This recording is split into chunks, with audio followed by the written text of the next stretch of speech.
Chief Screamin' Chicken's hippie compound. So the story goes, Chief Screamin' Chicken was driving through the desert, his truck broke down here, and he decided to just build a house and live here.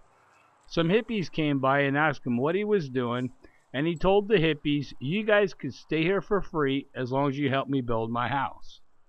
Well, the hippies weren't going to go back to the city and get jobs and pay rent, so they decided to stick it to the man and just live here for free.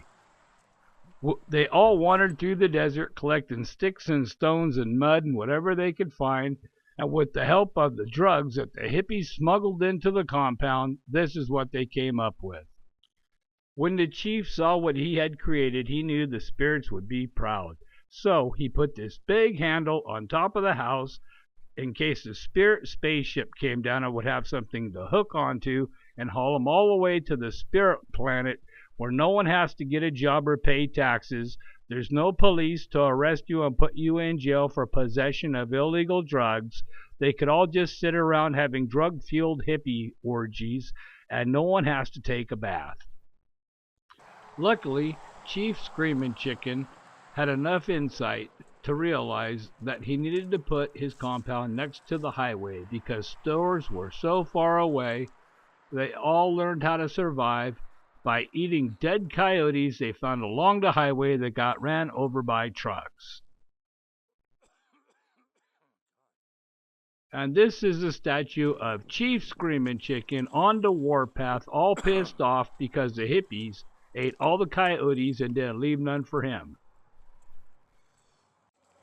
In the evenings, they would relax by filling their bongs with the devil's lettuce, passing it around, and picking fleas and ticks out of each other's hair. The hippies' homemade candles did not supply enough light, so they decided to steal the windows out of people's cars and cement them in the side of their house to get enough light to see what they were doing. They had no indoor plumbing or toilets. The hippies didn't mind, but the chief was getting very concerned because he was sick and tired of the hippies crapping all over his front yard. So he decided to drill a well. He went out in the desert and found this abandoned well drilling derrick from the 1850s. He hauled the thing home and set it up and got ready to drill a well. And then he realized, oh hell, I'm going to need a steam engine to run this thing. Well, that created problems because steam engines require water and they had none.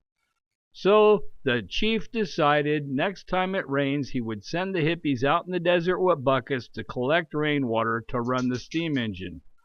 Well, the hippies did not like this idea because running around in a rainstorm reminded them of taking showers. And that's when the relationships started getting strained. The hippies soon became disillusioned and packed up all their bongs, their little bongo drums, and their broken guitars, and headed over the highway, walked out to the railroad tracks, and jumped the freight train for San Francisco because they heard Janis Joplin and the Grateful Dead were giving a free concert in Golden Gate Park.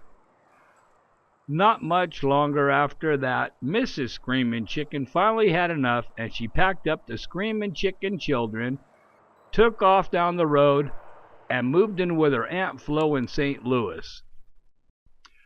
Poor Chief Screamin' Chicken. He became more and more depressed until one day in 1989 he committed suicide by shooting himself in the head. The end. Ooh.